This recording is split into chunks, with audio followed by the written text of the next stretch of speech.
This is Real News Media TV, coverage you can trust. Please like, share, subscribe, and hit the notification bell. Select all for daily news updates. Good morning, my Real News Media TV family. Thank you so much for tuning in this morning, and I'm wishing for everyone a wonderful and a productive day. And in the news this morning for July 13, 2023, Manchester woman arrested after gun found in bag. A Manchester woman has been arrested following the seizure of an illegal firearm in the community of Compound in Alligator Pond on Wednesday morning. A senior police source said about 7:30 a.m., a .38 revolver was found in the woman's possession, along with 17 assorted rounds found in a bag she had. She was seen acting strange, which aroused the police's suspicion, and she was apprehended and searched, said the source. We are doing further investigations into the incident, the source added. This follows last Tuesday's incident where a 21-year-old man was arrested after an illegal firearm was seized at a Top Bay in Alligator Pond.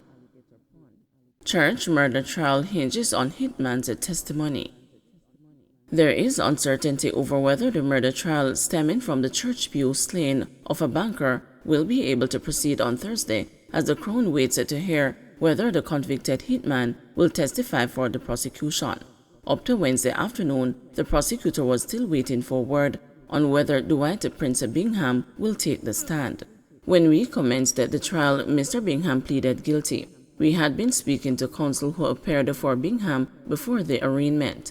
Since the guilty plea, we have continued to do so because we remain hopeful, and we wanted to get to a place, and quite frankly, we are not at that place now, said the prosecutor. I made a request to Bingham's counsel, and the counsel has indicated that he will get back to me this Wednesday afternoon. It is with that in mind, to borrow a phrase from you, my lord, come tomorrow it will be eggs or young ones, the prosecutor added. Last Monday, Bingham pleaded guilty to pumping 4 shots into 51-year-old Andrea Lowe Garwood as she worshipped inside the Agape Christian Fellowship Church in Falmouth, Trelawney on Sunday, January 31, 2021. He will be sentenced on July 25.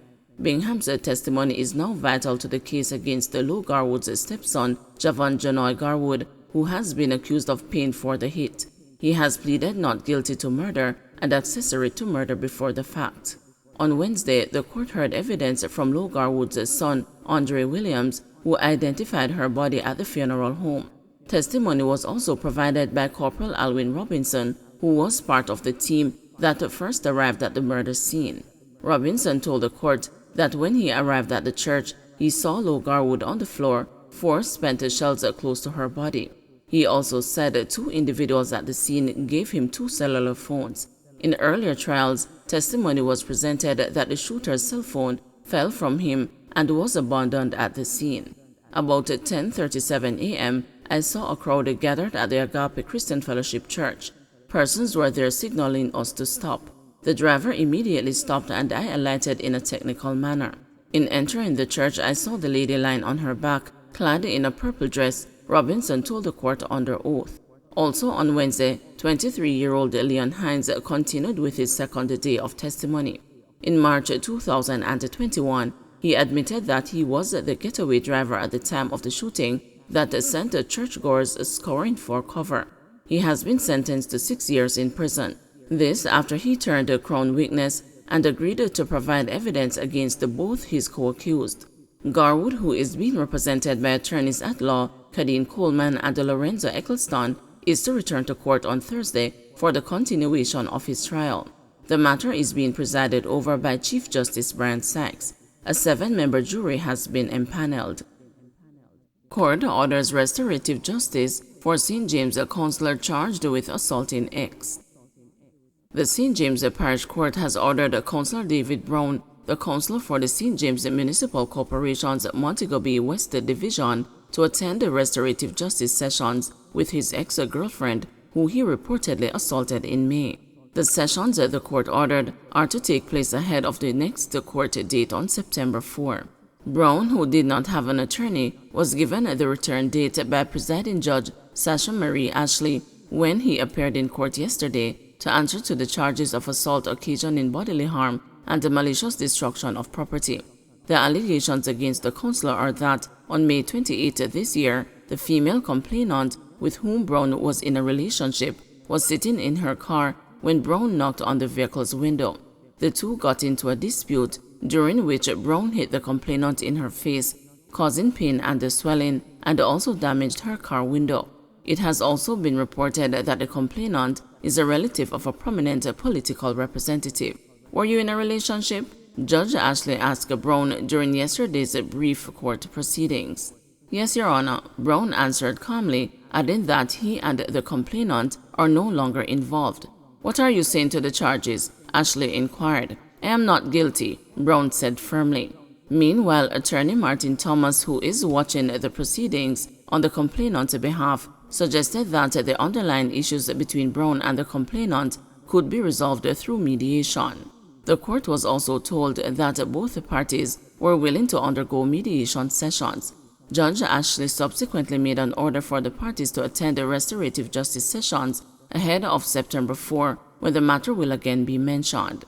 Brown had previously run afoul of the law in 2018 in relation to an outstanding warrant for the St. James Family Court concerning a matter with the mother of his child, and also for allegedly hitting a 65-year-old man with his licensed firearm on August 3 that year. Brown spent 5 days in police custody before eventually being released. The assault case was discontinued in 2019 after the complainant indicated that he did not wish to proceed any further against Brown. Prior to his August 2018 arrest, Brown came under fire for reportedly verbally abusing a woman on social media in March 2018. At that time, the St. James Municipal Corporation's Minority Caucus of the People's National Party served a notice that they would bring a motion to have Brown suspended for his alleged actions. Brown's latest court appearance also raises parallels to similar allegations which were brought against the Westmoreland Central Member of Parliament, George Wright, in 2021. Those allegations arose from controversy over a video which showed a man purported to be Wright hitting a woman with his fist and a stool. Wright and his partner Tanisha Singh had reported a confrontation on April 6, 2021 that coincided with the video, which went viral days later, although Wright never confirmed or denied the allegations against him. The police's investigation eventually ended after the two parties refused to cooperate with the authorities. Man allegedly chops a neighbor in head. A man accused of chopping his neighbor and her male companion was remanded in custody and is to undergo psychiatric evaluation before a determination on bail can be made. Cyril Hines, who is from Central Kingston, was arrested in April following an accusation that he used a machete to chop the complainant after a dispute. He is to reappear in the Kingston and the St. Andrew Parish Court on September 5. Hines appeared in court on Monday for a bail hearing, but it was delayed due to questions surrounding his mental state, which arose based on the complainant's statement. According to reports, around 9:30 a.m. on April 5, Hines, who the complainant knew as Steve, reportedly got into a verbal altercation with her male companion. According to the prosecution, prior to the conflict, the complainant and the accused man had been neighbors for 6 months. The complainant had reportedly not spoken to Hines as she suspected him to be of unsound mind. On the day of the incident, the prosecution alleged that the complainant became aware of a disturbance outside of her house.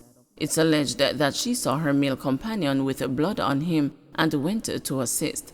According to the prosecution, Hines allegedly used a machete to chop the complainant in the head and on the hand.